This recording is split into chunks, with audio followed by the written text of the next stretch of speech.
তার আগে আপনাদেরকে একটি সুসংবাদ দিয়ে রাখি। আপনাদের শ্রদ্ধেয় উস্তাদজি শাইখ আব্দুর রাজ্জাক বিন ইউসুফ স্টেজে আসবেন ইনশাআল্লাহ। আলহামদুলিল্লাহ। এবং আপনাদের জন্য যেটা জরুরি কর্তব্য, সেটা হচ্ছে আল্লাহ সুবহানাহু তাআলার নিকটে দোয়া করা যে আল্লাহ সুবহানাহু তাআলা আমাদের সমাজের মুনাফিকদেরকে যেন হেদায়েত দান করে। এটা কোনো সময় প্রশাসনের দোষ নয়, এটা স্থানীয় যারা দায়িত্বশীল তাদের দোষ নয়।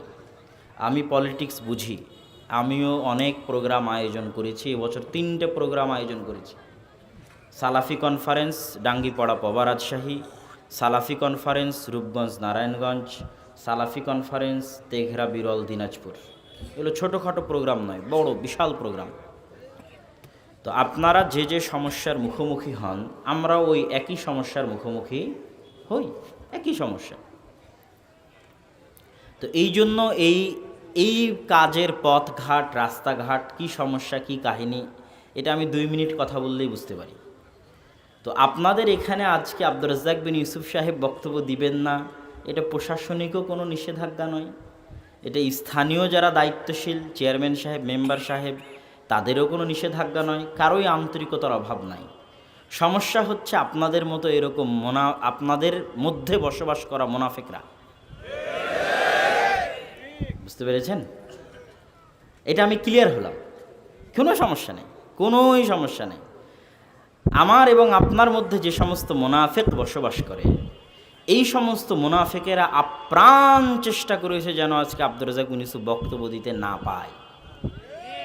সরকারের কি এত ঠেকা পড়েছে, গতকাল প্রোগ্রাম করলো, তার আগের দিন প্রোগ্রাম করলো, গোটা বাংলাদেশ প্রোগ্রাম করতেছে, আর বাগেরহাট জেলায় প্রোগ্রাম করা যাবে না? তাও ওই মাঠে, যেই মাঠে কয় বছর থেকে এখানে আসতেছে, প্রায় 15-20 বছর থেকে এই মাঠে আসতেছে, সেই মাঠে বক্তব্য দিতে পারবে না।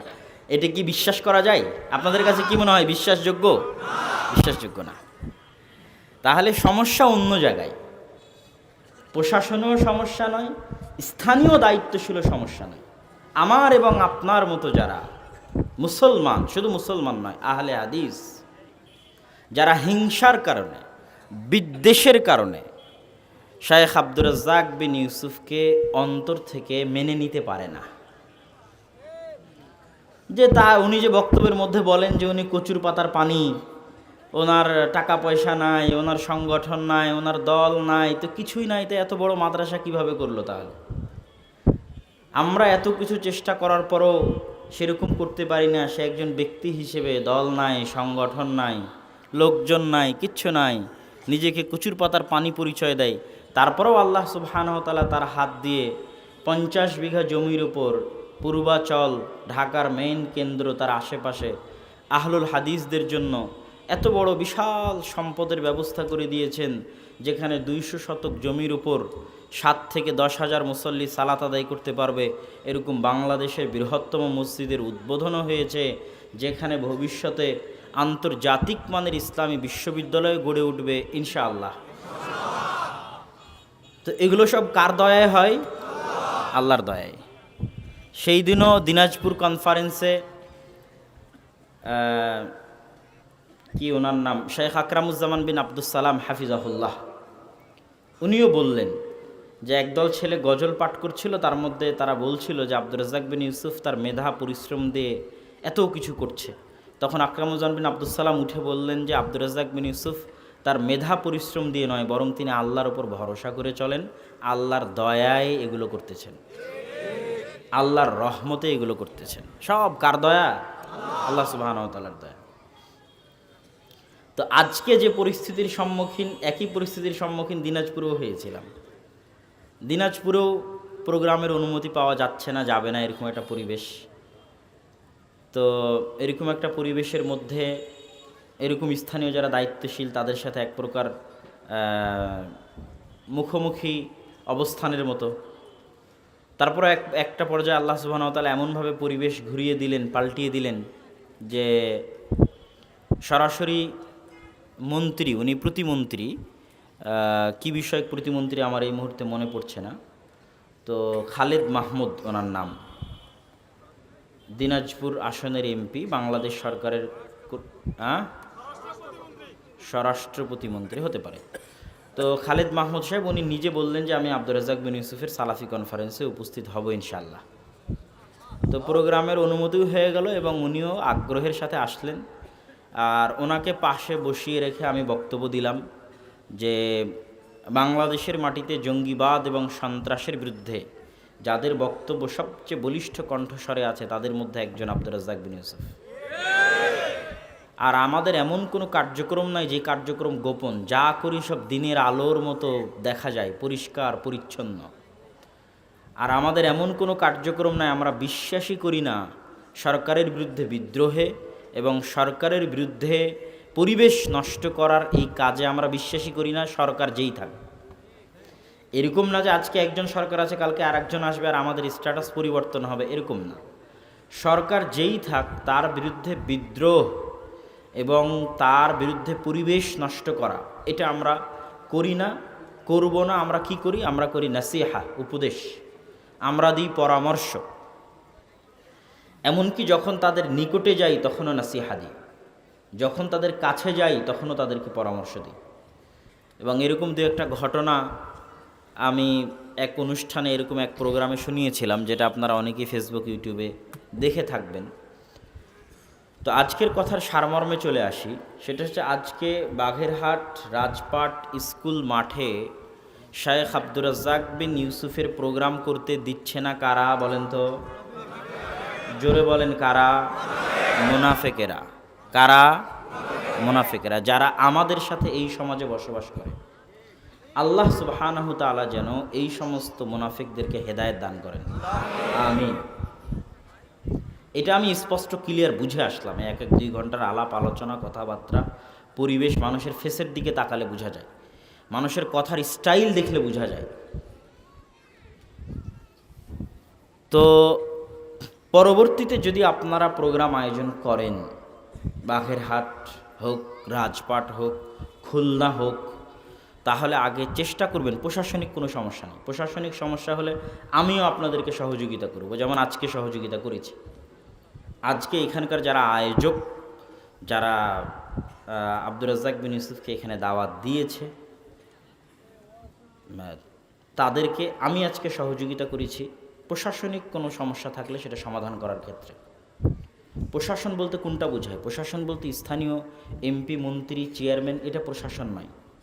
প্রশাসন মানে যারা একবার চাকরিতে জয়েন করলে তাদের কোনো মেয়াদ নাই, রিটায়ার্ড করা পর্যন্ত থাকে। বুঝেননি মনে হয়? কেউ যদি চেয়ারম্যান হয়, মেম্বার হয়, এমপি হয়, মন্ত্রী হয়, তিনি কি রিটায়ার্ড করা পর্যন্ত থাকেন না 5 বছর থাকেন? 5 বছর থাকেন। তাহলে ওইটা প্রশাসনের অন্তর্ভুক্ত না, ওনারা হচ্ছেন স্থানীয় প্রতিনিধি। ওনারা কি? স্থানীয় জনপ্রতিনিধি। আর প্রশাসন কোনটা? প্রশাসন হচ্ছে যারা একবার চাকরিতে জয়েন করলে রিটায়ার্ড করা পর্যন্ত থাকে, তারা হচ্ছে প্রশাসন। এবং আমাদের দেশে গণতন্ত্র কেন সাকসেসফুল হয় না? আমাদের দেশে গণতন্ত্র ব্যর্থ কী জন্য? এবং ইংল্যান্ড এবং আমেরিকার মতো দেশে গণতন্ত্র সাকসেসফুল কী জন্য? আমাদের দেশে গণতন্ত্র ব্যর্থ আর ইংল্যান্ড আমেরিকায় গণতন্ত্র সাকসেসফুল, তার কারণ হচ্ছে ইংল্যান্ড আমেরিকার প্রতিষ্ঠান মজবুত। প্রতিষ্ঠান মজবুত। প্রতিষ্ঠান মানে যে একবার চাকরিতে ঢুকেছে রিটায়ার্ড করা পর্যন্ত চাকরি করবে, ওটা প্রতিষ্ঠান। পুলিশ একটা প্রতিষ্ঠানের নাম, বিচার বিভাগ একটা প্রতিষ্ঠানের নাম, সেনাবাহিনী একটা প্রতিষ্ঠানের নাম। এই প্রতিষ্ঠানে যারা চাকরিতে জয়েন করেছে এরা কতদিন সেবা দিবে বলেন তো? রিটায়ার্ড করা পর্যন্ত সেবা দিবে, এদের কোনো মেয়াদ নাই। 5 বছর 10 বছর বলে কোনো মেয়াদ নাই। তো অন্যান্য আমেরিকা, ইংল্যান্ডের প্রতিষ্ঠানগুলো মজবুত, ক্ষমতায় যেই আসুক তার জবাবদিহিতা থাকে। প্রতিষ্ঠানের কাছে কি থাকে? জবাবদিহিতা থাকে। আর আমাদের ভারত, পাকিস্তান, বাংলাদেশের কৃষ্টি কালচার হচ্ছে যে এখানে প্রতিষ্ঠানের কোনো মূল্য থাকে না, প্রতিষ্ঠানের কাছে কারো জবাবদিহিতা থাকে না। এই জন্য এই দেশে এই ধরনের দেশে গণতন্ত্র সাকসেসফুল হবে না। এই ধরনের দেশে ডিকটেটরশিপই সাকসেসফুল হবে। পাকিস্তান, ভারত, বাংলাদেশের মতো দেশগুলোতে ডিকটেটরশিপ থাকলে দেশ উন্নয়ন হবে, দেশে কাজ হবে। এই ধরনের দেশে, ওই ধরনের উন্নত দেশে যেগুলোতে প্রতিষ্ঠান শক্তিশালী, তাদের দেশে গণতন্ত্র সাকসেসফুল হবে। আমি বুঝাতে না পারলে এটা আমার ব্যর্থতা। তবে যাদের জ্ঞান আছে, যারা পড়াশোনা জানে, তারা আমার এই কথার কুলু ধরে যদি আরও গভীরে গবেষণা করে, আরও গভীরে পড়াশোনা করে, তাহলে তারা আমার এই কথার সারমর্মটা বুঝতে পারবে, যারা স্টুডেন্ট ছাত্র মানুষ তারা। তো আমার আলোচনার এই পর্বের আলোচনার শেষের দিকে তো ইনশাআল্লাহ আল্লাহ সুবহানাহু ওয়া তাআলা তৌফিক দিলে আপনাদের শ্রদ্ধেয় শাইখ স্টেজে আসবেন এবং আপনাদেরকে সালাম দিবেন, তারপর উনি বিদায় নেবেন। তো আমি যেটা বলছিলাম, আপনারা পরবর্তীতে প্রোগ্রাম আয়োজন করলে আগে কাদের বিষয়ে সচেতন থাকবেন? মুনাফিক। এখানে নাহিদ ভাই কই আছে নাকি? বাড়ি গেছে? নাহিদ ভাই একটা সহজ সরল ছেলে। ওনার কি ভুল, উনি মনে করেছে যে মনে হয় প্রশাসন থেকে ঝামেলা করতেছে, প্রশাসন থেকে ঝামেলা করতেছে, বুঝিনি। তখন আসল জায়গায় কাজ করতে পারিনি। সহজ সরল মানুষ তো, মেইন জায়গায় কোথায় প্রবলেম ওখানে চিকিৎসা করতে হবে। প্রশাসন কোনো প্রবলেম নয়। প্রশাসনকে কেউ বারবার বলাচ্ছে যে না আপনারা আব্দুর রাজ্জাক মির্জাকে করতে দিয়েন না, দিয়েন না, দিয়েন না, দিয়েন না, এরকম একটা সিন্ডিকেট মেনটেন করেছে। এটা প্রশাসনের কোনো প্রবলেম নয়। তাহলে আপনারা ভবিষ্যতে প্রোগ্রাম আয়োজন করতে চাইলে, যারা স্টেজে আছেন, যারা প্রোগ্রামের আয়োজক আছেন, বা নাহিদ ভাইয়ের কাছে যদি আমার এই কথা পৌঁছে, তাহলে আগে কোথায় থেকে সমাধান করবেন বলেন তো? মুনাফিকদের থেকে আগে সমাধান করবেন। প্রশাসনে কোনো ঝামেলা নাই। ওই মুনাফিকদের সমাধান করার চেষ্টা করে তারপরে যদি আপনি প্রোগ্রাম করতে যান, গোটা বাংলাদেশে প্রোগ্রাম হচ্ছে, বাঘেরহাটের মাটিতেও প্রোগ্রাম হবে ইনশাআল্লাহ। আর তারপরেও যদি দেখেন যে বাঘেরহাটের মাটিতে প্রোগ্রাম করা যাচ্ছে না, হচ্ছে না আগামী বছর প্রোগ্রাম, যেহেতু এই বছর আমি ভুক্তভোগী, আমি নিজে এই বছর আপনাদের এখানে এসে ভুক্তভোগী হয়ে গেলাম, সেহেতু অন্য কারো ক্ষেত্রে আমার কোনো ওয়াদা না থাকলেও আপনাদের ক্ষেত্রে আমার ওয়াদা থাকলো যে আপনাদের এখানে যদি প্রোগ্রাম এরকম মনে হয় যে হচ্ছে না, তাহলে আমাকে এক সপ্তাহ আগে ডেকে নিয়ে আসবেন। আমি আপনাদেরকে সাথে করে নিয়ে বাঘেরহাটের মাটিতে প্রোগ্রাম বাস্তবায়ন করব ইনশাআল্লাহ, যদি আল্লাহ সুবহানাহু ওয়া তাআলা তৌফিক দেয় এবং আল্লাহ সুবহানাহু ওয়া তাআলা সাহায্য করে। আল্লাহ সাহায্য না করলে তো সম্ভব নয়। কিন্তু আপনাদের যে ম্যানেজমেন্ট, আপনাদের যারা আয়োজক, তারা আসল জায়গায় হাত দিতে পারেনি। তো ওই রকম দক্ষ দায়িত্বশীল যদি চলে আসে আপনাদের মধ্যে থেকে, আমাকে লাগবে না। সে কোথায় চিকিৎসা করবে বলেন তো? মুনাফিকদের চিকিৎসা করবে, যে মুনাফিকরা প্রোগ্রামটা বন্ধ করার চেষ্টা করেছে। এটা আহলে হাদিস এলাকা না? গ্রামকে গ্রাম আহলে হাদিস না? কথা বুঝতে পারেননি? আপনারা চেষ্টা করলে মুনাফিকদের চিকিৎসা করা সম্ভব না? সম্ভব নয়। আমরা কি প্রশাসনের বিরুদ্ধে যাচ্ছি? না, প্রশাসনের তো কোনো সমস্যা নেই। আমরা কাদের বিরুদ্ধে জিহাদ করতেছি? ওই মুনাফিকদের বিরুদ্ধে। আপনারা সবাই মিলে যদি চেষ্টা করেন, ওই মুনাফিক হারিয়ে যাবে, খুঁজে পাওয়া যাবে না। তো কিন্তু ওই রকম চৌকস নেতা লাগবে যে এই জায়গায় আগে আঘাত দিতে পারবে, যে এইবার প্রোগ্রাম আয়োজন করব, আগে মুনাফিক ঠিক করে প্রোগ্রাম আয়োজন করব। কেউ যেন আমাদের মধ্যে থেকে অভিযোগ না দিতে পারে থানাতে। কে অভিযোগ দিচ্ছে আগে ওকেই খুঁজে বের করতে হবে এবং তার সাথে কথা বলতে হবে, সাক্ষাৎ করতে হবে, কী জন্য অভিযোগ দিচ্ছে। এই রকম পূর্ব প্রস্তুতি নিয়ে যদি আগান, প্রোগ্রাম করতে পারবেন। আর যদি খালি প্রশাসনমুখী দৌড়ান, প্রশাসনে কোনো ঝামেলা নাই। আপনাদের ক্লিয়ার বলে গেলাম যে প্রশাসনে কোনো ঝামেলা, কি বলেন তো, আছে? নাই। স্থানীয় প্রতিনিধিতে কোনো ঝামেলা আছে? নাই। আমাদের মধ্যে মুনাফিকে ঝামেলা আছে, ওদেরকে সমাধান করে প্রোগ্রাম আয়োজন করা যাবে। যদি আপনাদের মধ্যে এরকম দায়িত্বশীল তৈরি না হয়, তো অন্তত আমার পক্ষ থেকে ওয়াদা থাকলো, বাঘেরহাটে আগামী বছর যদি প্রোগ্রাম আয়োজন এরকম ঝামেলা হয়, তাহলে আমাকে একটু আগেই ডেকে পাঠাবেন। আমি আসতে পারি, আমার প্রতিনিধি পাঠাই, এক সপ্তাহ আগে থেকে এসে চেষ্টা করব যেন আপনাদের প্রোগ্রামটা সুন্দরভাবে, ভালোভাবে বাস্তবায়ন করে দিয়ে যেতে পারি। আল্লাহ সুবহানাহু ওয়া তাআলা যেন সহজ করে দেয়। আল্লাহুম্মা আমিন। আমি না এসেও যেন আপনাদের প্রোগ্রাম এবং আমাদের সহযোগিতা ছাড়াতেই আপনারা স্থানীয়ভাবে মুনাফিকদেরকে খুঁজে বের করে, তাদেরকে সমাধান করে, তাদেরকে কন্ট্রোল করে, নিয়ন্ত্রণ করে, বা তাদের বাধাকে উপেক্ষা করে প্রোগ্রাম করতে পারেন। আল্লাহ যেন আপনাদের এই তৌফিক দেয়। আল্লাহুম্মা আমিন। রমজান, রমজান শব্দের শাব্দিক অর্থ হচ্ছে আগুনে পুড়িয়ে ছারখার করে দেওয়া। কি করা? আগুনে পুড়িয়ে ছারখার করে দেওয়া। এই মাসে গুনাহ পুড়ে ছারখার হয়ে যায়। এটা হচ্ছে গুনাহ পুড়ানোর মাস। রমজানের ফজিলত কত হতে পারে? রমজানের ফজিলত তখন বুঝতে পারবেন যখন আল্লাহর প্রস্তুতি বুঝতে পারবেন। যেমন আজকে এখানে প্রোগ্রাম হচ্ছে, আর প্রস্তুতি আছে না নাই?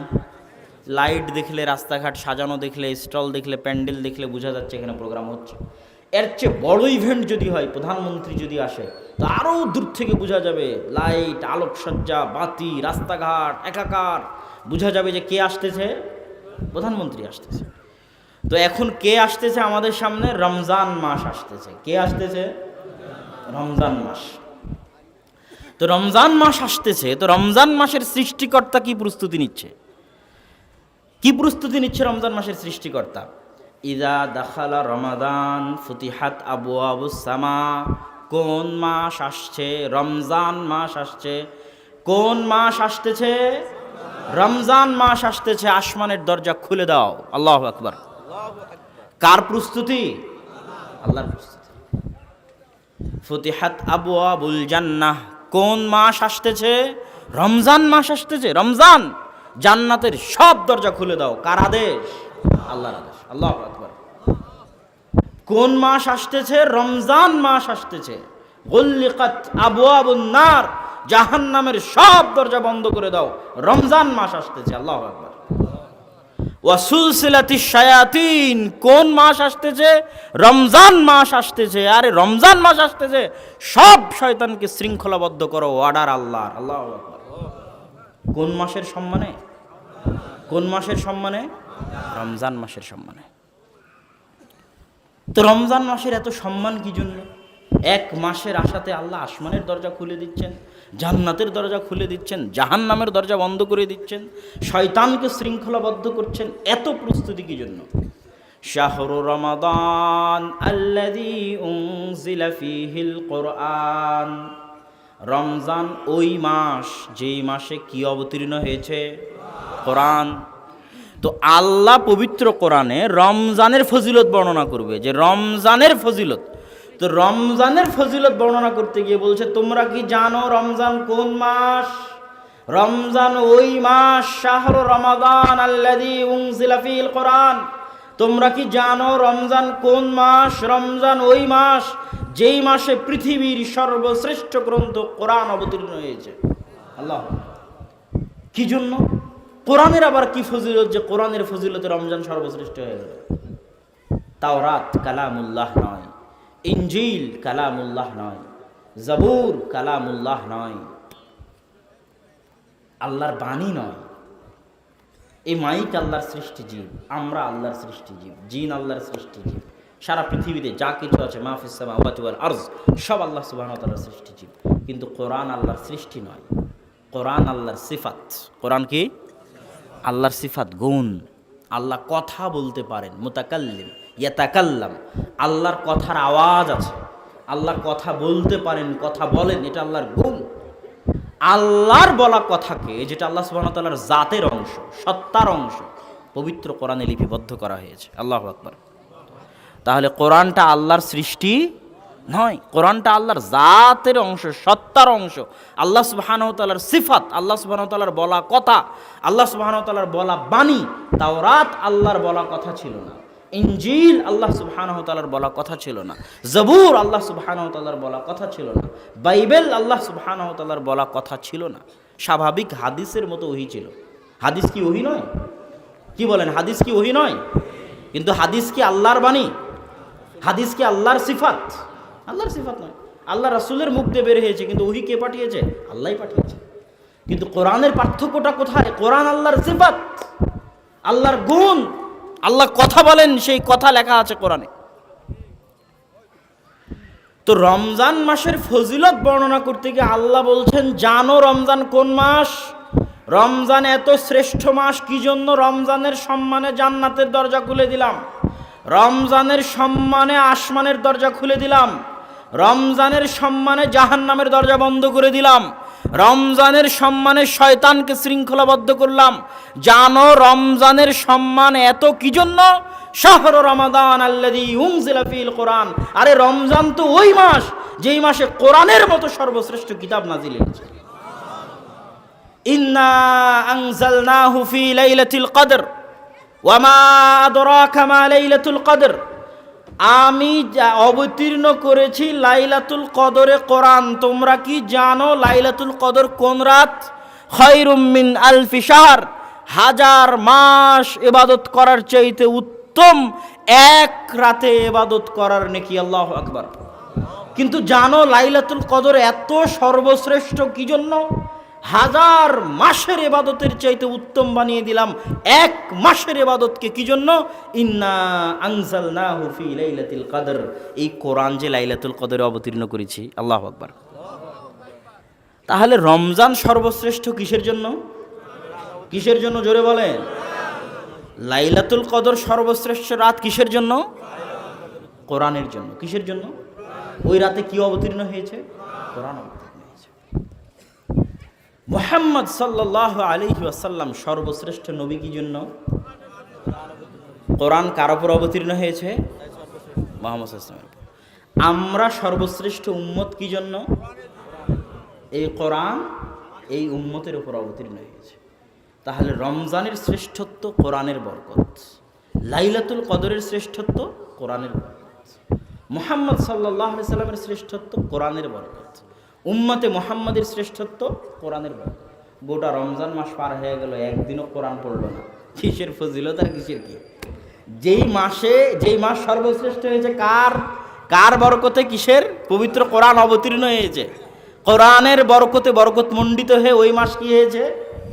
জোরে বলেন, সর্বশ্রেষ্ঠ। ওই মাসে একদিনও কোরআন খুলে দেখল না।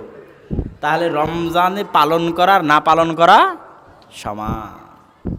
রমজানের কি প্রস্তুতি নেবেন? রমজানে জন্ম হয়েছে কোরআনে, কোরআন পড়তে হবে বাধ্যতামূলক রমজানে, এটাই প্রস্তুতি। রমজান কোরআনবিহীন রমজানের হক আদায় হতে পারে না। কোরআনবিহীন রমজানের হক আদায় হতে পারে না। রমজানের সব সম্মান কিসের জন্য? কোরআনের জন্য। অতএব উপস্থিত যত মুসল্লি আছেন সবাই এই রমজানে কি শিখবেন? এই রমজানে কি পড়বেন? যারা ভালো করে কোরআন পড়তে পারেন এরা কোরআন একবার খতম দিবেন ইনশাআল্লাহ। বলেন ইনশাআল্লাহ। আর যারা কোরআন ভালো করে পড়তে পারেন না ওরা রমজানে কি পড়া শিখবেন? কোরআন পড়া শিখবেন। মুহাম্মদ সাল্লাল্লাহু আলাইহি ওয়াসাল্লাম নিজে রমজান মাসে প্রচুর কোরআন পড়তেন।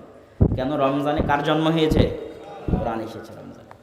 লাউহে মাহফুজ থেকে সর্বপ্রথম সামাউদ দুনিয়া মোড়ক উন্মোচন, কেউ জানতো না তার আগে যে কোরআনে কি লেখা আছে।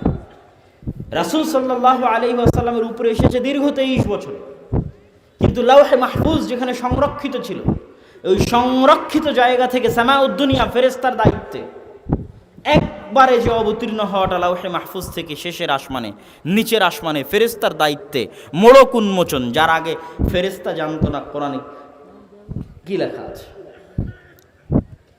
সেটা হচ্ছে লাইলাতুল কদর, পবিত্র কোরআন অবতীর্ণ হওয়ার রাত, পবিত্র কোরআন নাজিল হওয়ার মাস।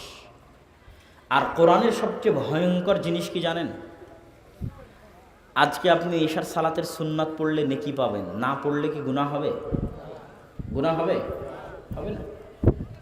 ফজরের 2 রাকাত সুন্নাত আদায় করলে নেকি হবে, না পড়লে কি গুনাহ হবে? হবে না।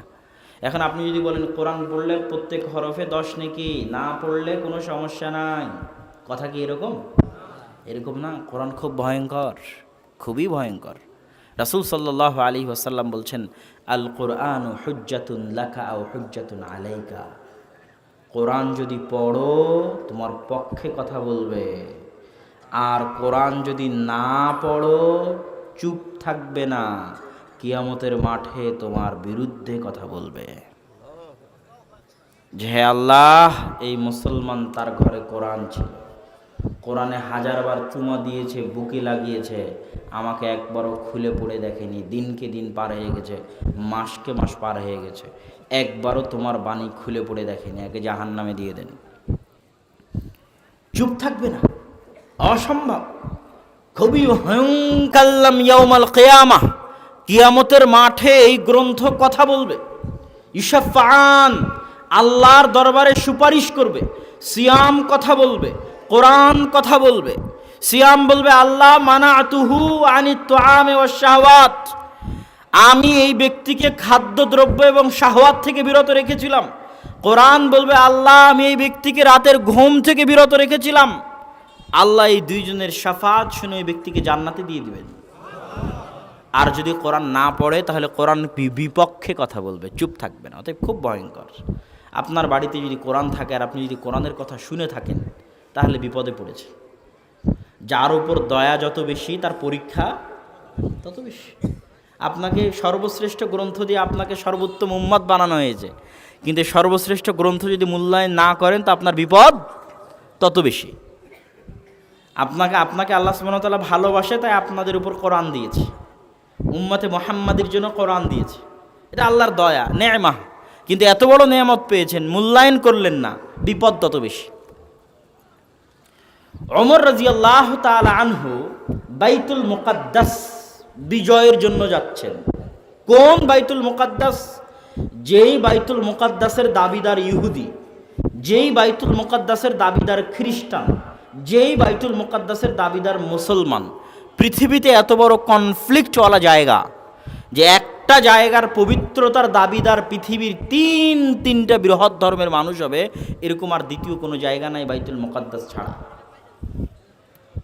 তো ওই বাইতুল মুকাদ্দাস, যেই বাইতুল মুকাদ্দাস ইসহাক আলাইহিস সালাতু ওয়াস সালামের ভূমি, যেই বাইতুল মুকাদ্দাস ইব্রাহিম আলাইহিস সালাতু ওয়াস সালামের ভূমি ফিলিস্তিনের মাটিতে, যেই বাইতুল মুকাদ্দাস ইয়াকুব আলাইহিস সালাতু ওয়াস সালামের ভূমি।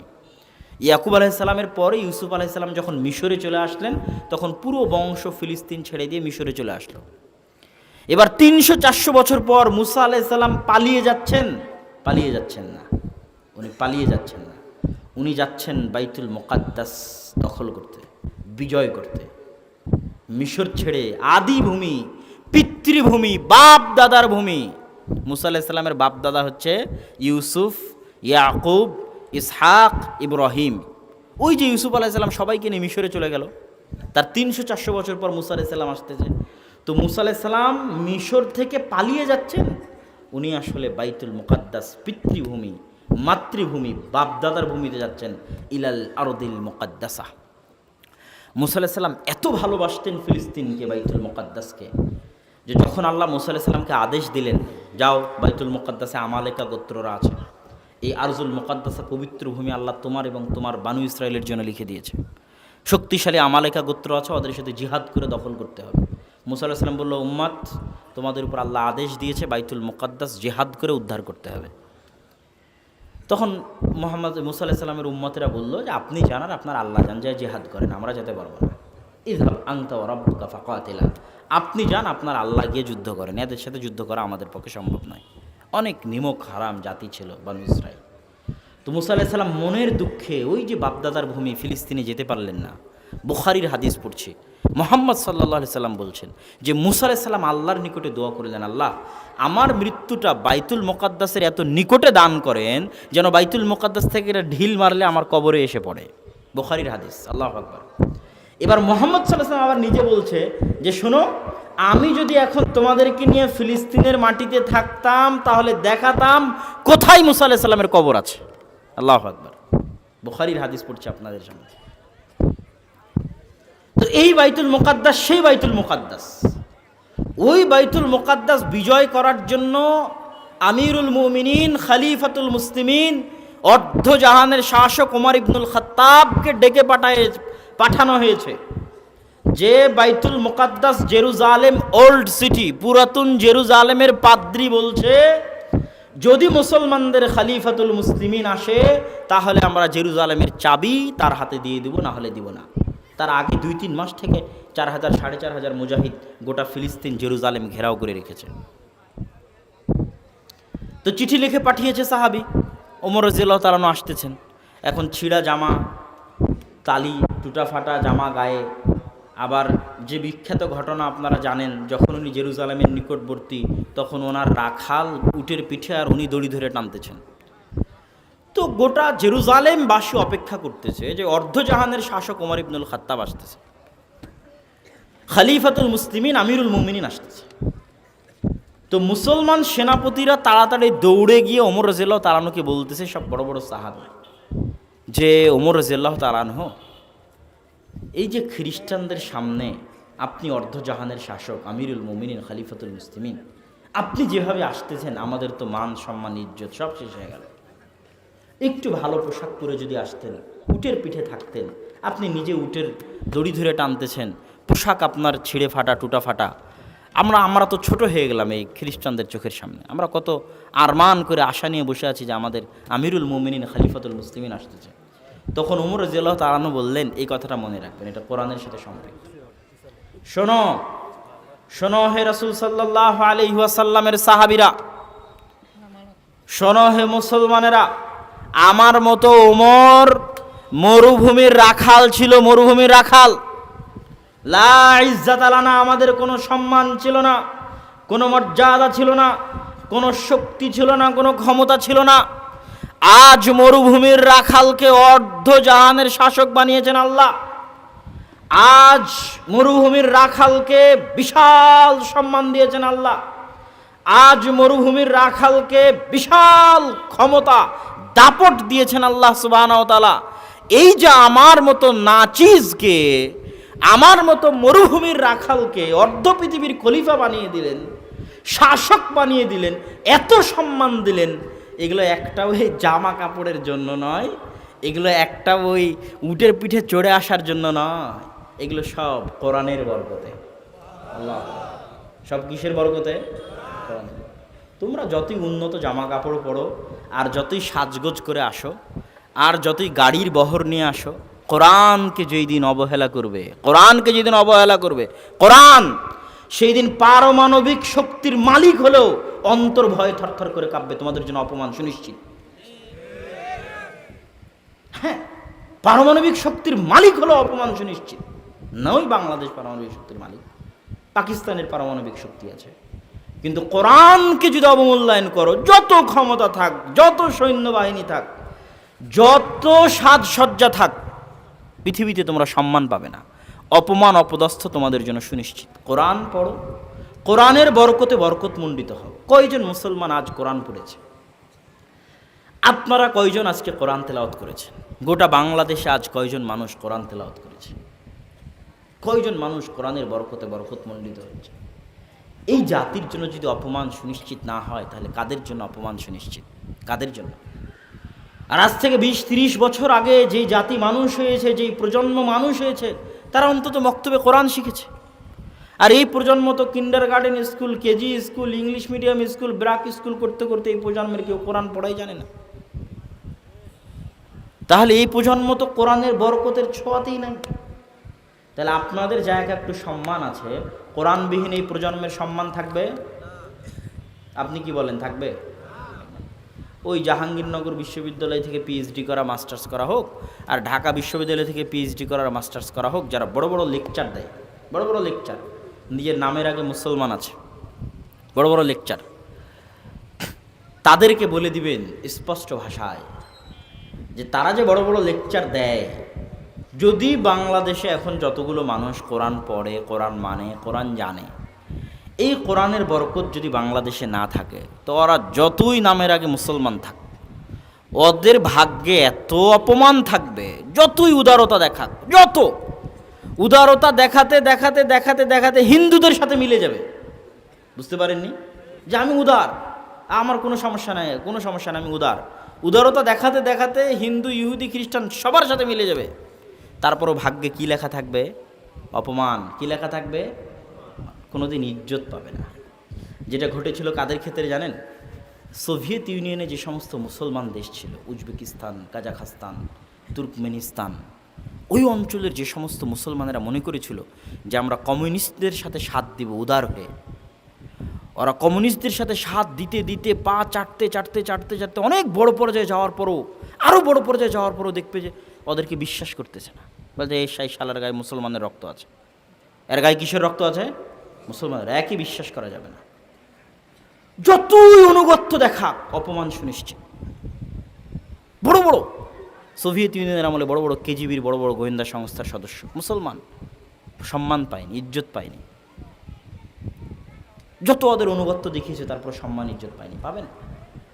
তাহলে মুসলমানদের জন্য সম্মান এবং ইজ্জত কিসের মধ্যে আছে? কোরআনের মধ্যে। কিসের মধ্যে? কোরআনের মধ্যে। কোরআনবিহীন প্রজন্ম যেন না গড়ে ওঠে। কেউ যেন কোরআন না শিখে মারা না যায়। কেউ যেন কি না শিখে মারা না যায়? কোরআন না শিখে। এটা শপথ করতে পারেন না? এসএসসি পড়ার জন্য কত সময় দিলেন, এইচএসসি পড়ার জন্য কত সময় দিলেন, তারপরে বিয়ে শাদী করার জন্য কত সময় দিলেন, রাস্তাঘাটে কাজ করার জন্য কত সময় দিলেন, ব্যবসা করার জন্য কত সময় দিলেন, রাজনীতি করার জন্য কত সময় দিলেন। আপনার জীবনে সব কিছু করার সময় হলো, খালি কি করার সময় হয়নি? কোরআন শেখার সময় হয়নি। কি জবাব দিবেন আল্লাহর কাছে? কোরআন যদি আপনার বিরুদ্ধে কথা না বলে তো কার বিরুদ্ধে কথা বলবে? আর আপনার জন্য যদি অপমান না থাকে তো কার জন্য অপমান থাকবে? অতএব আজকের রমজানের বক্তব্যে সর্বপ্রথম বক্তব্য হচ্ছে রমজানের সবচেয়ে বড় প্রস্তুতি। রমজানের সবচেয়ে বড় প্রস্তুতি কি বলেন তো? কোরআন তেলাওয়াত করা, কোরআনের চর্চা করা। ওয়াদা করবেন রমজানে কোরআন পড়বেন ইনশাআল্লাহ। আল্লাহ সুবহানাহু ওয়া তাআলা আপনাদেরকে কবুল করুক, আল্লাহুম্মা আমিন। এবার আসেন রমজানের পরের প্রস্তুতি কি হতে পারে। রাসূল সাল্লাল্লাহু আলাইহি ওয়াসাল্লাম হাদিসের মধ্যে আয়েশা রাদিয়াল্লাহু তাআলা আনহা থেকে বর্ণিত যে মা রাআইতু রাসূলুল্লাহ সাল্লাল্লাহু আলাইহি ওয়াসাল্লাম আকসারা সিয়ামান, আমি রাসূল সাল্লাল্লাহু আলাইহি ওয়াসাল্লামকে সিয়াম রাখতে দেখিনি এত বেশি, যত বেশি সিয়াম রাখতেন কোন মাসে? শাবান মাসে। যে মাসে আমরা অবস্থান করছি, কোন মাসে? শাবান মাসে। তো রমজানের প্রস্তুতির সাথে শাবানের সম্পর্ক কি? আপনার বাড়িতে যদি আপনি বিরিয়ানি রান্না করেন আর আশপাশের 10-15 বাড়িতে গন্ধ না যায় তো এটা বিরিয়ানি হলো? হ্যাঁ, ওই বিরিয়ানির মান থাকলো? মান থাকবে না। আশেপাশের 10-15 বাড়িতে গন্ধ যেতে হবে। রমজান আসতেছে মুসলমান, এই মুসলমানেরা, এই যুবকেরা, এই মুসলমানের সন্তানেরা, কোন মাস আসতেছে? রমজান। কোন মাস আসতেছে? রমজান। আগে থেকেই সিয়াম রাখো, আগে থেকেই খায়ের মকদাম করো, আগে থেকেই রমজানকে স্বাগতম জানাও। হুট করে একদিন সকালে ঘুম থেকে উঠে দেখবো রমজান এসেছে, এটা রমজানের জন্য অপমান। রমজান আসতেছে 30 দিন আগে থেকে গোটা পৃথিবীর মানুষ জানবে, অন্তত মুসলমানের সন্তানেরা জানবে তাদের বাড়িতে শাবানের সিয়াম রাখা হবে। কেন বলেন তো? কোন মাস আসতেছে? কোন মাস আসতেছে? রমজান আসতেছে। আর আপনি শাবান মাসে সিয়াম রেখে দেখেন, রমজানের আসল ইমানি স্বাদ, আসল ইমানি মজা তারাই পায় যারা রমজানের প্রস্তুতিতে শাবান মাসে সিয়াম রাখে। আর যারা শাবান মাসে সিয়াম রাখবে না, হুট করে রমজান শুরু হয়ে গেল, প্রথম সিয়ামই ওর প্রথম সিয়াম, এই বছরের প্রথম সিয়াম রমজান মাসের প্রথম সিয়াম। এই বছরের প্রথম সিয়াম কোন সিয়াম? রমজান মাসের প্রথম সিয়াম। তাহলে ওই স্বাদ পাবে না, ওই মজা পাবে না, ওই আন্তরিকতা পাবে না যেটা রমজানের অগ্রিম প্রস্তুতির জন্য শাবান মাসে যদি সিয়াম রাখা শুরু করে 10-15 দিন 20 দিন আগে থেকে বোঝা যাবে, অন্তত মুসলমানের ঘরে বোঝা যাবে কোন মাস আসতেছে? রমজান মাস আসতেছে। কি সিয়াম রাখবেন শাবানের? হ্যাঁ, না শুধু ইনশাল্লাহ মুখেই শেষ? সিয়াম রাখতে হবে, রেখে দেখেন, রমজান মাস উদযাপন করে মজা পাবেন। শাবান মাসের সিয়াম রাখেন, রমজানের প্রস্তুতিতে শাবানের সিয়াম রাখেন, রমজানকে স্বাগতম জানাতে গিয়ে শাবান মাসে সিয়াম রাখেন। মহান রহমতের মাস, মহান বরকতের মাস, মহা ক্ষমার মাস। মান সামা রমাদান ঈমানান ওয়া ইহতিসাবান গুফিরা লাহু মা তাকাদ্দামা মিন যামবিহি, যে ব্যক্তি রমজান মাসে ঈমানের সাথে নেকির আশায় সিয়াম পালন করলো তার অতীতের সকল গুনাহ ক্ষমা হয়ে গেল। মান কামা রমাদান ঈমানান ওয়া ইহতিসাবান গুফিরা লাহু মা তাকাদ্দামা মিন যামবিহি, যে ব্যক্তি রমজান মাসে তারাবির সালাত আদায় করলো তার অতীতের সকল গুনাহ ক্ষমা হয়ে গেল। মান কামা লাইলাতাল কদরি ঈমানান ওয়া ইহতিসাবান গুফিরা লাহু মা তাকাদ্দামা মিন যামবিহি, যে ব্যক্তি লাইলাতুল কদরের রাত জাগ্রত করলো ঈমানের সাথে নেকির আশায় তার অতীতের সব গুনাহ ক্ষমা হয়ে গেল। আল্লাহু আকবার। মাস একটা, গুনাহ ক্ষমা হওয়ার উপায় কয়টা? কয়টা? 3টা। রমজান মাসে সিয়াম রাখেন, গুনাহ মাফ। তারাবির সালাত আদায় করেন, গুনাহ মাফ। লাইলাতুল কদরের রাত জাগেন, গুনাহ মাফ। কিন্তু রমজানের প্রস্তুতির জন্য 3 নাম্বার কথা এই হাদিসের সাথে সূক্ষ্মভাবে সম্পৃক্ত। এই হাদিসে বলা আছে রমজানের সিয়াম হতে হবে কিসের সাথে? ঈমানের সাথে। কিসের সাথে হতে হবে? ঈমানের সাথে। তো আমি আপনাকে প্রশ্ন করি, আমাদের মধ্যে কি ঈমান নাই? আমরা কি মুসলমান নই? কথা বলেন, উত্তর দেন। আমরা কি মুসলমান নই? আমরা কি আল্লাহর উপর বিশ্বাস রাখি না, ঈমান রাখি না? রাখি। তো আমরা মুমিন দেখেই তো আল্লাহ বলছে ইয়া আইয়ুহাল্লাযীনা আমানু কুতিবা আলাইকুমুস সিয়াম ও হে ইমানদারগণ, তোমাদের উপর সিয়ামকে ফরজ করা হয়েছে। আমরা মুমিন দেখেই, ইমানদার দেখেই তো ফরজ। তো আমাদের ভিতরে তো ইমান আছেই, তারপর আল্লাহ রাসূল কেন বলছে রমজান মাসের সিয়াম রাখলো ইমান সহ, রমজান মাসে তারাবির সালাত আদায় করলো ইমান সহ, রমজান মাসে লাইলাতুল কদরের রাত জাগলো ইমান সহ। আরে মুমিন আছি দেখেই তো রমজানের রোজা ফরজ, আবার ইমান সহ মানে কি? এটা হচ্ছে রমজান মাসের আপনাদের জন্য তৃতীয় প্রস্তুতি, তৃতীয় শিক্ষা। কি উত্তর? রাসূল সাল্লাল্লাহু আলাইহি ওয়াসাল্লাম বলেছেন, লা ইয়াজনি যানি হিনা ইয়াজনি ওয়া হুয়া মুমিন ওয়া লা ইয়াসরিকু সারিক ওয়া হুয়া হিনা ইয়াসরিক ওয়া হুয়া মুমিন। যখন কোনো জেনাকারী জেনা করে তখন সে আর মুমিন থাকে না। ওই যে সময়টাতে জেনা করতেছে ওই সময় কি থাকে না? ওই সময়টা ঈমান উপরে উঠে যায়। যখন কোনো চোর চুরি করে, যেই সময়টাতে চুরি করতেছে ওই রানিং চুরি করার সময়টাতে ওর মধ্যে কি থাকে না? ঈমান থাকে না। এই জায়গায় হলো ঈমান। আপনি রমজান মাসের সিয়াম রাখলেন কিন্তু দাড়ি কাটতেছেন, রমজান মাসের সিয়াম রাখলেন কিন্তু মিথ্যা কথা বলতেছেন, রমজান মাসের সিয়াম রাখলেন গান শুনতেছেন, সিনেমা দেখতেছেন, তাহলে আপনার মধ্যে ঈমান আছে? আপনি কি ঈমান সহ রমজানের সিয়াম পালন করতেছেন? না। দেখেন, এই জন্য রাসূল সাল্লাল্লাহু আলাইহি ওয়াসাল্লাম বলেছে, মাল্লাম ইয়াদা কাওলা যুরি ওয়াল আমালা বিহি ফালাইসা লিল্লাহি হাজাতুন ইয়াদা তুআমাহু ওয়া শারাবা।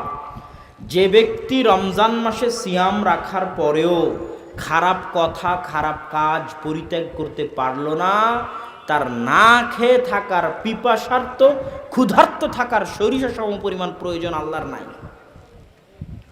রমজান মাসে সিয়াম দেওয়াই হয়েছে তো গুনাহ থেকে বাঁচার প্রশিক্ষণ দিতে। কিভাবে গুনাহ থেকে বাঁচার প্রশিক্ষণ দিতে? যে গোটা অন্তর কন্ট্রোল করার ক্ষমতা আছে শয়তানের। ইয়াজরি মাজরাদ দাম, রক্ত কণিকায় চলতে পারে কে? শয়তান। রক্ত কণিকায় কে চলতে পারে? শয়তান। তো এখন শয়তানের কন্ট্রোলে আপনার অন্তর, শয়তানের কন্ট্রোলে আপনার অন্তর হওয়ার কারণে আপনি গুনাহের কাজ করেন শয়তানের ওয়াসওয়াসায়, নেকির কাজ করতে পারেন না শয়তানের ওয়াসওয়াসায়। এখন ভালো হতে হলে তো আগে শয়তানের খপ্পর থেকে বাঁচতে হবে। বুঝাতে পারিনি মনে হয়। আপনি বলছেন আমার ফজরে ঘুম ভাঙ্গে না। কেন ঘুম ভাঙ্গে না? ঘুমানোর সময় আপনি শয়তানের গোলাম হয়ে ঘুমান। এই জন্য পুরো বডি শয়তানের কন্ট্রোলে থাকে। তখন ও আপনাকে সকালে উঠতে দিবে কিভাবে? পুরো বডিতেও কন্ট্রোল করে নিয়েছে। তো আপনি যদি ফজরে ঘুম থেকে উঠতে চান তাহলে ঘুমানোর আগেই শরীর থেকে শয়তান তাড়িয়ে ঘুমাতে হবে। বুঝাতে পারিনি মনে হয়। শরীর থেকে শয়তান তাড়িয়ে ঘুমাতে হবে। ওযু করে ঘুমান, আয়াতুল কুরসি করে ঘুমান, নাস ফালাক ইখলাস পড়ে ঘুমান, 2 রাকাত সালাত আদায় করে ঘুমান, গোটা শরীরে ফু দিয়ে ঘুমান। তাহলে এগুলো করে আপনি কি তাড়িয়ে ঘুমালেন? শয়তান শরীর থেকে তাড়িয়ে ঘুমালেন। আর আপনি ঘুমাচ্ছেন ওই মোবাইল চালাতে চালাতে চালাতে ঘুম চলে। তাহলে গোটা শরীর কার কন্ট্রোলে আছে? কার কন্ট্রোলে আছে? তো এখন ফজরে উঠতে পারবে? তাকে শয়তানের জীবনে উঠতে দিবে না। তাহলে আপনাকে ভালো হওয়ার জন্য তো অন্তত শয়তানের খপ্পর থেকে বাঁচাতে হবে নাকি? হ্যাঁ, বাঁচাতে হবে না? তো রমজান মাস এসেছে আপনাকে শয়তানের খপ্পর থেকে বাঁচাতে। কিভাবে বাঁচাবে? যখন না খেয়ে থাকবেন রক্তকণিকা ছোট হয়ে আসে। মানুষ যখন না খেয়ে থাকে রক্তকণিকাগুলো সংকুচিত হয়, শয়তান ঢুকতে পারে না শরীরের মধ্যে। এমনিতেই তো শয়তান শৃঙ্খলাবদ্ধ, তারপরও 11 মাসে শয়তান গোটা শরীরের উপর যে রাজত্ব চালিয়েছে, গোটা শরীরকে যেভাবে নিজের বশে করে রেখেছে, ওই বশে করে রাখাটা কন্ট্রোল হয়, কমে যায় যখন ও না খেয়ে থাকে আর রক্তকণিকাগুলো সংকুচিত হয়ে আসে। আর এবার চ্যালেঞ্জ হিসেবে প্রশিক্ষণ নিচ্ছে যে না, এই একটা মাস আমি গুনাহ করব না, 1 মাস দাড়ি কাটবো না। চ্যালেঞ্জ, দিস ইজ দ্য প্রশিক্ষণ, প্র্যাকটিস সেশন। 1 মাস আমি 5 ওয়াক্ত সালাত আদায় করব। 1 মাসের জন্যই করব। আমি বলছি না ওকে যে গোটা মাসই এখন শুরু করব। This is the practice session. Ramzan মাসে গুনাহ করা যাবে না। গুনাহ করলে রমজানের কোনো মূল্য নাই, গুনাহ করলে সিয়ামের কোনো মূল্য নাই, গুনাহ করলে শয়তানের খপ্পর থেকে আর বাঁচতে পারলেন না। এই একটা মাস আল্লাহ আপনাকে সুযোগ দিয়েছে শয়তানের খপ্পর থেকে বাঁচার জন্য। Take it challenge. হে যুবকেরা, হে যুব সমাজেরা, মা এবং বোনেরা, তরুণ তরুণীরা, রমজান মাসকে চ্যালেঞ্জ হিসেবে না, একটা প্রশিক্ষণ সেশন হিসেবে। রমজান মাসে যেমন না খেয়ে থাকবো তেমন কি করব না? গুনাহ করব না। কয় মাস? মাত্র কয় মাস? দাড়ি কাটবো না কয় মাস? টাকনুর নিচে প্যান্ট পরবো না কয় মাস? 1 মাস। গান শুনবো না, ছবি দেখবো না, মুভি দেখবো না কয় মাস? 1 মাস। এই 1 মাসের প্রস্তুতি নিয়ে রমজান শুরু করো। এটা প্র্যাকটিস সেশন। 1 মাস যদি সফলভাবে পার করতে পারো তো তোমার শরীর অনেকটাই শয়তানের কন্ট্রোল থেকে বেরিয়ে আসবে। তখন তোমার জন্য আল্লাহর আনুগত্য করা কি হয়ে যাবে? সহজ হয়ে যাবে। এখন তোমার জন্য আল্লাহর আনুগত্য করা কঠিন, পারবে না। কেননা তুমি পুরোটাই শয়তানের দাস হয়ে গেছো। আর শয়তান বাস্তব, কাল্পনিক নয়। শয়তান কিভাবে বাস্তব? শয়তান এইভাবে বাস্তব যে রাসূল সাল্লাল্লাহু আলাইহি ওয়াসাল্লাম বলেছেন, আব্বুকে নিয়ে চলে আসেন, শেষের দিকে চলে আসছে, হ্যাঁ নিয়ে আসেন। মা মিন মাউলুদিন, যখন কোনো আদম সন্তান জন্মগ্রহণ করে তখন ইয়ামাসসুহু শাইতান, শয়তান আদম সন্তানকে টাচ করে। এই ইয়ামাসসুহু টাচ করা এটা রূপক নয়, হাকিকাত, বাস্তব অর্থে টাচ করে। কি অর্থে টাচ করে? বাস্তব অর্থে টাচ করে জন্ম হওয়ার পরে। ইল্লা মারিয়াম ও ইবনু, তবে মারিয়াম আর মারিয়ামের ছেলে ঈসাকে শয়তানে টাচ করেনি। আর প্রত্যেক আদম সন্তান জন্ম হওয়ার পরে শয়তানে টাচ করেছে। হাত্তা ইস্তাহিল্লা সারেখা, শয়তানের টাচে আদম সন্তান চিৎকার করে উঠেছে, কান্দে উঠেছে। তাহলে দুনিয়াতে আসার আগেই ওর গায়ে কে হাত দিয়েছে? আসতেই দুনিয়াতে আসতে না আসতে আমার আপনার গায়ে কে হাত দিয়েছে? শয়তান। আমার আপনার সবচেয়ে ভয়ঙ্কর শত্রু শয়তান বাবা, ভয়ঙ্কর শত্রু। গোটা কোরআনে বলেনি যে ইসরায়েল, আমেরিকার, ইহুদি এরা আপনার শত্রু, ওদের সাথে কবে যুদ্ধ হবে কে জানে। কিন্তু 24 ঘন্টা যে আপনাকে জাহান্নামে নিয়ে যাচ্ছে আপনার সাথে আছে। কার সাথে আছে? আপনার সাথে। মা মিন মাউলুদিন, এমন কোনো আদম সন্তান নেই, ইল্লা ওয়ালাহু কারিনান, প্রত্যেক আদম সন্তানের সাথে 2 জন বন্ধু আছে। আমার সাথে 2 জন আছে, এনার সাথে 2 জন আছে, আপনাদের সবার সাথে 2 জন করে আছে। কারিনুম মিনাশ শায়তান, একটা শয়তান বন্ধু, ওয়া কারিনুম মিনাল মালায়েকা, একটা ফেরেশতা বন্ধু। শয়তানকে যদি বিশ্বাস না করেন বাবা, শয়তানকে যদি তোমরা বিশ্বাস না করো যুবকেরা, ভালো পথে আসতে পারবে না। আগে শয়তানকে বিশ্বাস করো। কেন? তুমি তো মনে করছো গান আমি শুনছি আমাকে মজা লাগছে। আরে পাগল, গান তোমার কানে ভালো লাগাচ্ছে কে? শয়তান। এটা তো তোমাকে আগে বুঝতে হবে।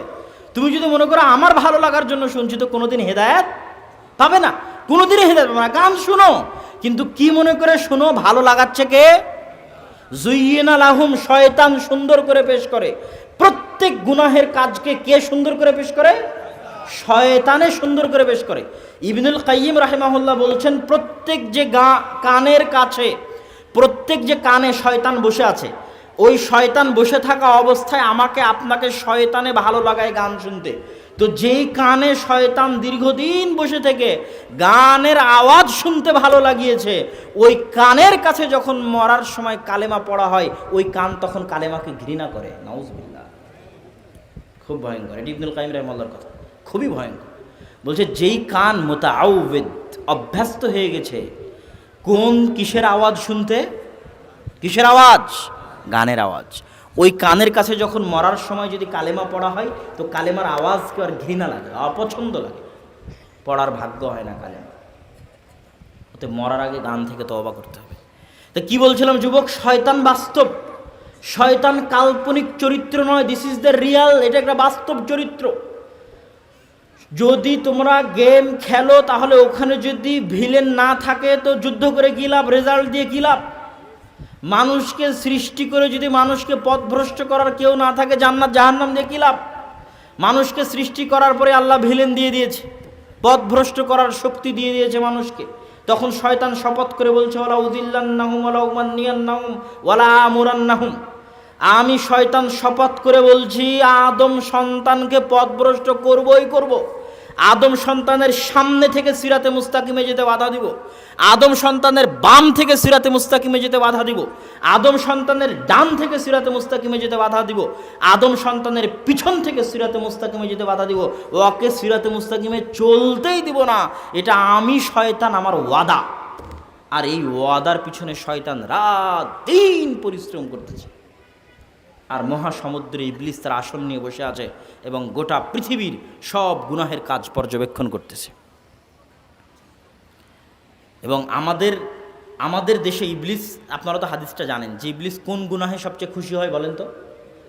স্বামী স্ত্রীর মধ্যে তালাক ঘটিয়ে দিতে পারলে ইবলিস সবচেয়ে খুশি, লাফ দিয়ে উঠে কোলাকুলি করে ওই শয়তানের সাথে। শয়তানেরা যখন রিপোর্ট পেশ করে আজকে ওকে জেনা করিয়েছে, আজকে ওকে চুরি করিয়েছে, আজকে ওকে গালি দিয়েছি, কিন্তু যখন একজন উঠে বলে আজকে স্বামী স্ত্রীর মধ্যে তালাক করে দিচ্ছে, লাফ দিয়ে উঠে। কী জন্য? শয়তানের সবচেয়ে বড় এজেন্ডা হচ্ছে পরিবার ধ্বংস করা। শয়তানের সবচেয়ে বড় এজেন্ডা কি? জোরে বলেন, শয়তানের সবচেয়ে বড় এজেন্ডা কি? আজকে যত নারীবাদী আছে এদের সবাই শয়তানের গোলাম। এদের সাথে শয়তানের কথাও হতে পারে, ইবলিস এদেরকে অর্ডারও দিতে পারে। বুঝতে পারেননি? যত ইহুদি এনজিও আছে, যত খ্রিস্টান এনজিও আছে, সবাই মাঠে নেমেছে মুসলমানদের পরিবার ধ্বংস করতে। মা এবং বোনদেরকে ঘর থেকে বের করো, বেপর্দা বানিয়ে দাও, পরিবার ধ্বংস। আচ্ছা, মা এবং বোন যদি নষ্ট হয়ে যায় পরিবার ঠিক থাকবে? পরিবারের সবচেয়ে বড় দামি এলিমেন্ট কি? মা এবং বোন। মা বোন ঠিক তো পুরুষ এমনিই ঠিক, সব পুরুষ ঠিক, অটোমেটিক। কি জন্য? কোনো পুরুষ হয় মায়ের সন্তান, না হয় স্ত্রীর স্বামী। তো বাড়িতে তোকে যেতেই হয়। পুরুষ হয় স্ত্রীর কাছে কাবু, না হয় মায়ের কাছে কাবু। গোটা পৃথিবীর মা জাতি, বোন জাতি ঠিক তো পুরুষ জাতি অটোমেটিক ঠিক, অটোমেটিক। এই জন্য মায়েরা হচ্ছে পরিবারের সবচেয়ে দামি এলিমেন্ট। আর শয়তানের সবচেয়ে বড় এজেন্ডা হচ্ছে মুসলমানদের পরিবার ধ্বংস করে দাও। গোটা দুনিয়াকে বেহায়া করে দিলাম, মুসলমানদের মেয়েদেরকে বেহায়া করা যায় না কেন? এদের পরিবার ধ্বংস হয় না কেন? এদের মধ্যে তালাকের সম্পর্ক তালাক বাড়ে না কেন? এদের মধ্যে ডিভোর্স বাড়ে না কেন? এদের মধ্যে জেনার সম্পর্ক বেশি হয় না কেন? এত বেশি পরিমাণে জেনা ছড়িয়ে দাও, এত বেশি পরিমাণে পরকীয়া ছড়িয়ে দাও, যেন খালি ডিভোর্সের পর ডিভোর্স, ডিভোর্সের পর ডিভোর্স। আর প্রত্যেক দিন 100 বার করে ইবলিস লাফ দিয়ে উঠবে আর কোলাকুলি করবে। বুঝেননি? এটা কাল্পনিক নয়, এটা বাস্তব। এবং এই সমস্ত নারীবাদীদের সাথে শয়তানের মিটিংও হতে পারে, এই সমস্ত ইহুদিদের সাথে শয়তানের কথাও হতে পারে। শয়তান আদেশ দিয়ে এদেরকে গোলাম বানিয়ে রাখে। অতএব যুবকেরা, শয়তান খুব ভয়ঙ্কর। আমার এবং তোমার সবচেয়ে বড় শত্রু শয়তান। কোরআনের পৃষ্ঠা খুলো, শয়তান পাবা। ইন্নাশ শাইতানা লাকুম আদুউম মুবিন। এক পৃষ্ঠা উল্টালেই শয়তান, কিছু না উল্টালো তো কি পাবা? আউযু বিল্লাহি মিনাশ শাইতানির রাজিম। কোরআন পড়লে কি পড়তে হয়? বিতাড়িত শয়তান থেকে পরিত্রাণ চাই। শয়তান যদি নাই থাকবে তো যতবার কোরআন পড়বো ততবার শয়তান থেকে কি চাই? পরিত্রাণ চাই। মানে শয়তান এত ভয়ঙ্কর, এত পাওয়ারফুল, এত ভয়ঙ্কর, এত পাওয়ারফুল যে যতবার কোরআন পড়বো ততবার আগে শয়তান থেকে পরিত্রাণ চাই আল্লাহ। ও সবচেয়ে বড় শত্রু, সবচেয়ে ভয়ঙ্কর শত্রু। শয়তান থেকে বাঁচতে চাই। শয়তান থেকে যদি বাঁচতে চাও, হাদিসের পৃষ্ঠা খুলো, সব শয়তান দিয়ে ভরা। বলছি ইদা দাখালা আহাদুকুম ফি বাইতি, যখন তোমাদের কেউ বাড়িতে ঢুকে ও যদি সালাম না দেয়, শয়তান বলবে এই সেনাবাহিনী সঙ্গী সাথে আসো, এই বাড়ি তোমাদের থাকার জায়গা, খাওয়ার জায়গা। এটা কাল্পনিক না বাস্তব বলেন তো? এটা বাস্তব, এটা রিয়ালিটি। আসলেই শয়তান বলে আসো এই বাড়িতে আড্ডা দাও। নাহলে প্রত্যেক হাদিসে খালি শয়তান কেন? ইবাদত মানেই শয়তান। রাসূল বলে খাওয়ার সময় তোমরা বিসমিল্লাহ বলো, বিসমিল্লাহ না বলে খালি ইয়াকুল মাহু শয়তান, শয়তান খাবে। এই তোমরা ডান হাতে খাও, বাম হাতে খাও না, বাম হাতে খেলে শয়তান খাবে। এই তোমরা বাড়ি থেকে বের হওয়ার সময় বিসমিল্লাহ তাওয়াক্কালতু আলাল্লাহ বলো, তাহলে শয়তান থেকে নিরাপদে থাকবে। তোমরা বাথরুমে গেলে এই দোয়া পড়ো, তাহলে শয়তান থেকে নিরাপদে। তো গোটা ইসলামটা এসেছে আপনাকে কি থেকে বাঁচাতে?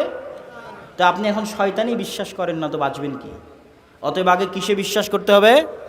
শয়তান আছে এটাতে বিশ্বাস করতে হবে, এবং শয়তানের ভয়ঙ্করতা থেকে এবং শয়তানের ভয়াবহতা থেকে আমাদেরকে রক্ষা পেতে হবে। আল্লাহ সুবহানাহু তাআলা যেন আমাদেরকে শয়তানের ভয়াবহতা, শয়তানের ভয়ঙ্করতা এবং শয়তানের ষড়যন্ত্র থেকে রক্ষা করে আমাদেরকে রমজান মাসে সুন্নাত অনুযায়ী সিয়াম পালন করে পবিত্র কোরআন তেলাওয়াতের মাধ্যমে রমজান মাস।